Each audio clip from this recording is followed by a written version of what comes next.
What's up, YouTube? Welcome back to my channel. My name is Tim and this is New Craft Workshop. You have found our beginners woodworking series. This is episode 4, so when you're done watching this one, head over to my channel, watch the other 3. Do it. Each time we post one of these videos, you're going to get 3 ideas for some really simple shop builds you can do with a very limited tool supply.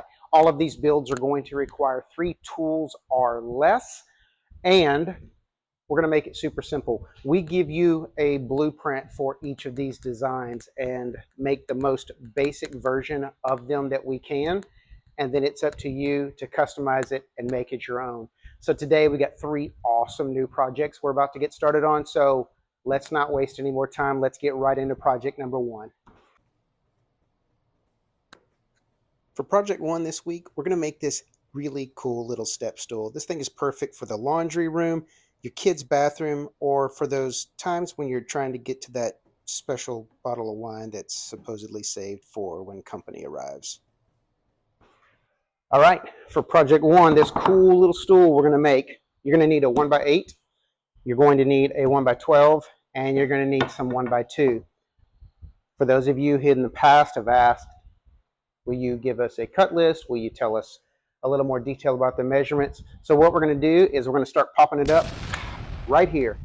So what we're going to do first off is we're going to head over to the miter saw and get everything cut down to length. Then we're going to come back over here to the work table and measure out our cutout where our first step is going to go. So let's get it.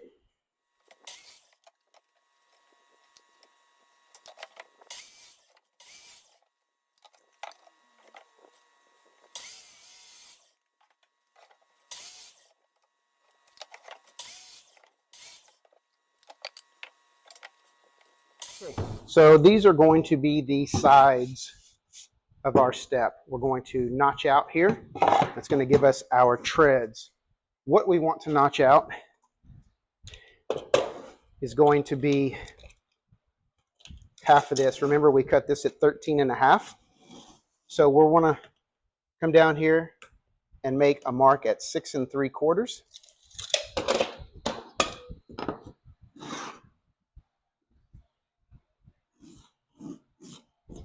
And we want our height to be half of this. So we're at 11.5. So half of 11.5 is 5 3/4. So we're just going to come down here, 5 3/4.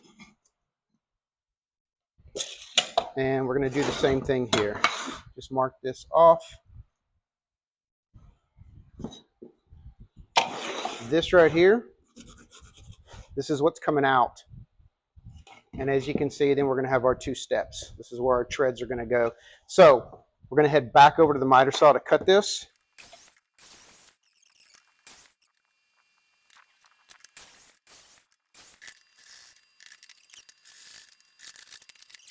So this is what we've got now. 2 of these. Our treads are going to go on top of each of these 2. The only thing we need to do now is we need to stabilize this. So we're going to cut 4 pieces of our 1x2 down to 13 inches flat. Back over to the miter saw one more time. All right. I didn't take you to the miter saw that time because people in the comments have said that I don't need to take you every time. So I don't know. I'm not going to take you every time. Are you happy now? That's just for you people that don't want to see every single time I go to the miter saw. I'm listening. All right, it's assembly time. Easy build today. Wood glue, brad nails, a couple new additions to the shop since you guys have been here last time. This, best $200 I've ever spent. That makes life a whole lot more simple. No more compressor kicking on at the absolute worst time. We cut these pieces to have a 3/4 inch overhang on all 3 sides of the tread. So we're just going to come in and we're going to mark 3/4 on both of these edges. And when we put this piece on, we're simply going to line up that mark. It's going to give us our 3/4 overhang on the side, and then it's also going to give us our 3/4 reveal on the front. So first things first, we're going to glue and brad this into place. We just want to make sure that we are on our line when we do so. I'm actually going to clamp this up today. If you don't have clamps, you can work around it, but as I told you in my last video, if you're just getting started in woodworking, spend some money on clamps. You can never have enough clamps, seriously. I've got this clamp on here. This is just to kind of hold this stationary while we get this thing installed. Glue, couple brad nails. This thing is going to be secure. Once the glue dries, as I've told you beginners before, the glue is going to do all of the fastening. Once the glue dries, the wood gives out before the glue would give out. So let's just get this in place with some glue and a few brads. Just want to make sure we line up with this mark. This is the mark where our board is going to go.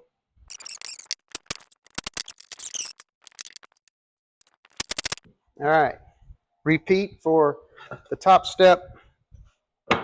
Same thing, we're going to mark in 3/4 of an inch on our two sides.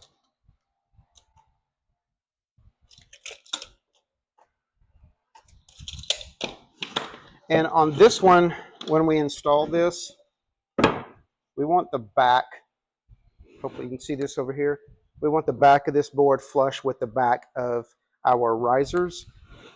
That's going to give us that little bit of overhang on the front. So same thing, we're going to just glue this and tack it into place. All right, we're getting there. Now we need to flip this over and we need to work on these. These are going to go in here. This is going to give some stability to the treads and the risers. Same thing, glue, brads, and we are almost done with project one.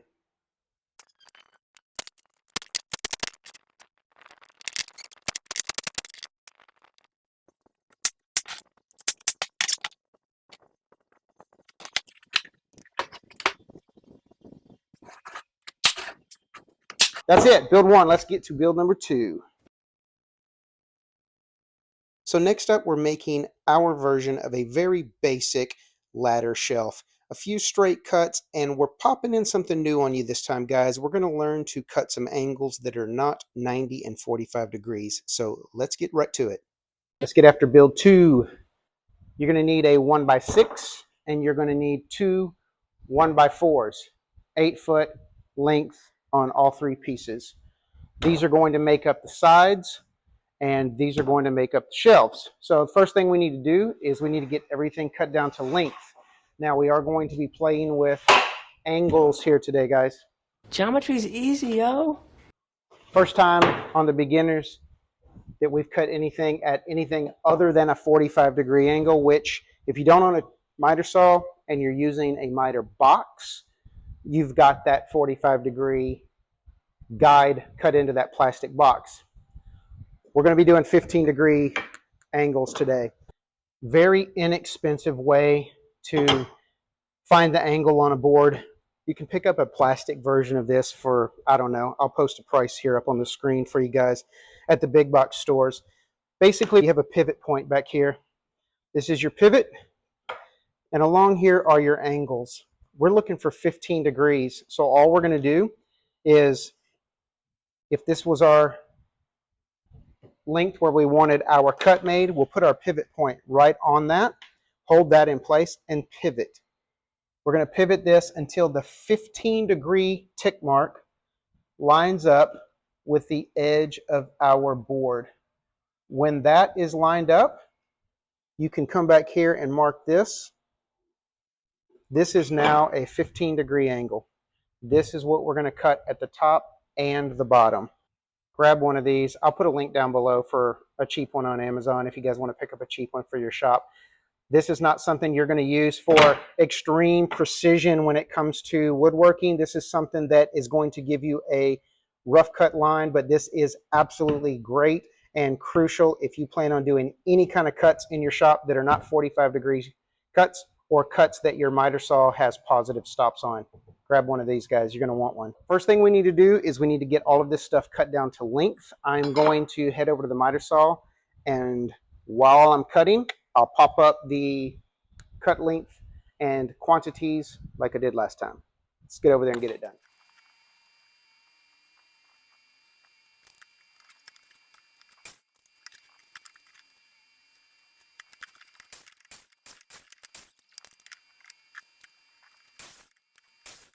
Okay, so everything is cut down to size. Basically, the way these shelves are going to go, it's literally just going to be like this. Literally. Literally. This is going to make up each one of our shelf assemblies. We're going to glue and tack this in place just like we do everything else. Once our 3 shelves are assembled, we're going to mark out our 1x8s for our spacing as well as our angles where those are going to get installed as well. So first things first, glue and brad all 3 of these shelves together.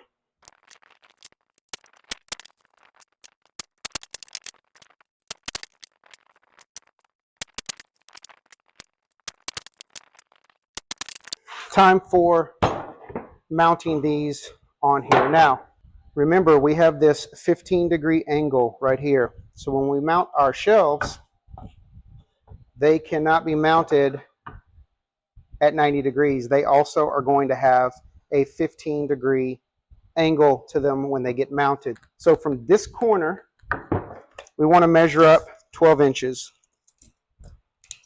And that is going to be the location of our first shelf. I've designed and cut these to length so that we can get our shelves in here with 12 inches in between. Remember, we have to also come back here now at this pivot point and put our 15-degree mark there, just like we did prior.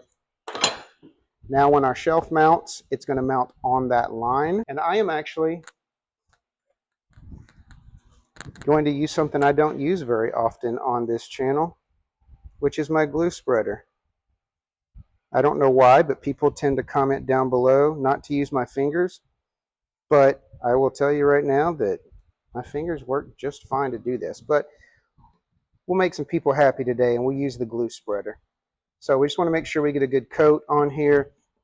All right, and right here I'm going to just run along my line, and up here I'm just trying to center this the best I can. I'd like an equal overhang on both sides, so I'm just kind of eyeballing it. Looks like I'm going to have about close to an inch, and then we're going to just drive a few brads in here. Let me make sure I've got the right length. Those are good. I don't want to come out the other side. I'm going to put 3 in each one. That'll be more than adequate. So now what we're going to do is from this point right here, grab my pen. From this point right here, we're going to measure up 12 inches. Repeat the same process. Put it on your pivot, spin it over to 15, draw your line, glue, and brad. We're going to repeat this until this entire thing is assembled.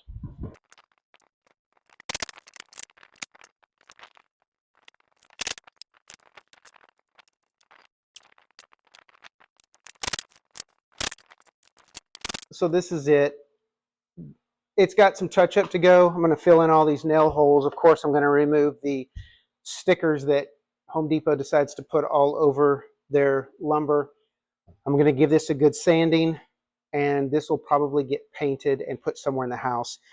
If you want this thing outside, use an exterior grade of paint, stain it, and then make sure you seal it or build it out of a more waterproof wood. Cedar holds up good outside. It's kind of expensive, so is teak, but pine works just fine as long as you protect it. So project 2, we're done. Let's get to project 3. And finally, we're making this beautiful wall planter. I've designed this specific one to hold 4 8-inch pots, but as always on our channel, guys, customize this to be the size and shape you want it. It's made out of cedar pickets and 1x2s. Super simple build. Let's get after it. All right, project 3, that really cool outdoor pot hanger, plant hanger, or whatever you want to call it. Yeah. So for this project, we are going to need some cedar pickets, and we are going to need some 1x2. I purchased pre-primed. Don't plan on painting this either. Primed wood is not going to hold up great in the weather, which is exactly what I want. This cedar is eventually going to turn gray. This primed is going to peel and roughen up, and also gray underneath. It's going to look really nice probably next summer. But so for what we need to do today, we're going to need cedar pickets cut down like last time. While I'm at the miter saw, I'll pop them up right here for you. And then we're going to need this 4-hour trim. So first things first, let's get over that miter saw and let's cut everything down to length.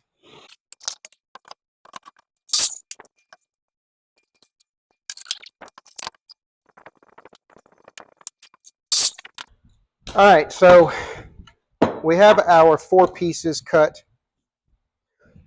The reason that I brought the other piece back over here and lined it up is because cedar is going to vary ever so slightly in width, because most of the time when cedar gets dropped off at the lumber store, it's got a very high moisture content, and as it dries, it's going to shrink a little bit. If you've ever seen any kind of cedar project, most of you have cedar fences around your house. The gaps get bigger over time because the cedar dries out and it does shrink a little bit. This has been in my shop for a long time. I know it's extremely dry. So I just wanted to get a measurement here. Instead of trying to measure these and saying each of these are 5.5, so that means we got 22 inches. I would rather just line them up, cut these to length, make sure that they are not too long or too short. So the reason that we're running these 2 vertical pieces on the back of this is when this is flipped over and these get mounted to the front, we want more material to bite into than just the thickness of one cedar picket. So we're going to mount these on the front side and be able to get threads of our screws into both of these boards. It's going to make it a lot more sturdy. Even though these are only 8-inch diameter plastic pots, they can get a little heavy once they're full of soil and you water them down. So we want to make sure we get as much bite as we can. So for this project, all we are going to do is simply use a ton of glue right here, and we are using Titebond 3. The last project we used Titebond 2. That one's going indoors. This is going to definitely be an outdoor project. So we are going to use Titebond 3. All right, I sped that up because I am certain that you guys did not want to sit there and watch me glue for 2 solid minutes. All right, I'm going to pop some brads in here now. I do need to change out my brads because they're too long. We want to start by taking some measurements. I got 21.5 and 21 3/8. That's what I was telling you about. Cedar can vary slightly. I know it doesn't sound like a lot, but always measure both ends of your piece. Don't count that they are going to be the same. All of my lengths are perfect at 28, but I got 21.5 on one side, 21 3/8 on the other. So we're going to head over to the miter saw. We're going to get all this material cut down to size.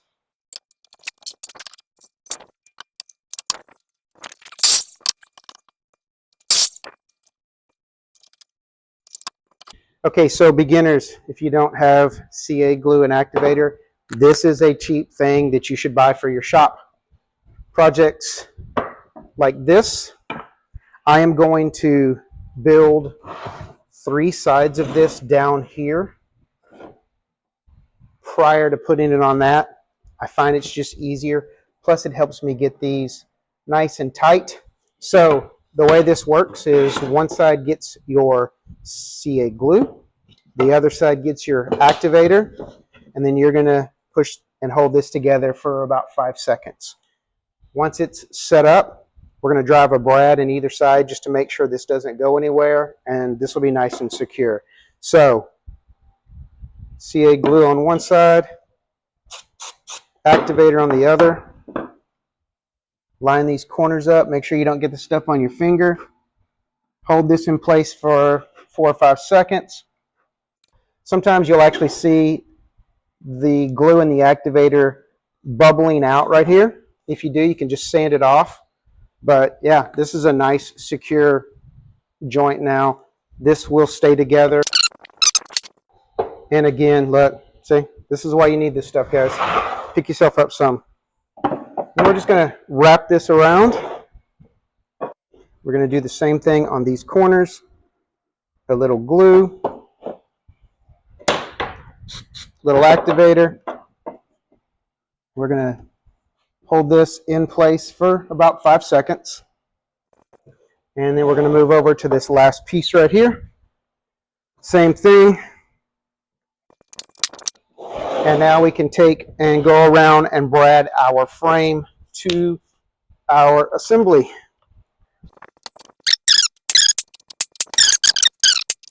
We are getting there. The last step is going to be to install our pot holder brackets. The way I designed this is we are going to mount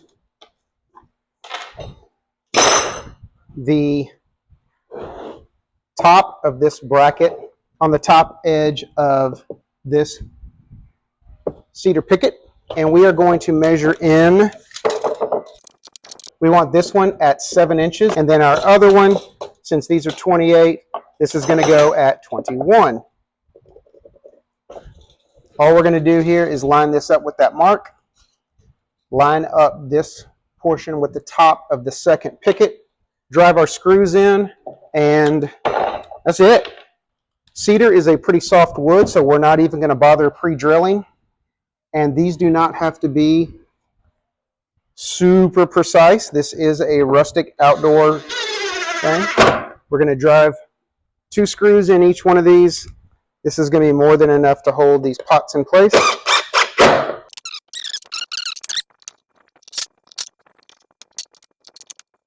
That's it. We're going to go hang this on the wall, put our pots in it, and we are done. So, another week of beginners. I appreciate you guys. 2 more weeks. We got another 3 project build coming for you beginners. In between then, got tons of projects we're working on. More shop builds are coming. I've got a lumber cart that I'm almost finished with. I've got drill storage that I am in the process of getting ready to design.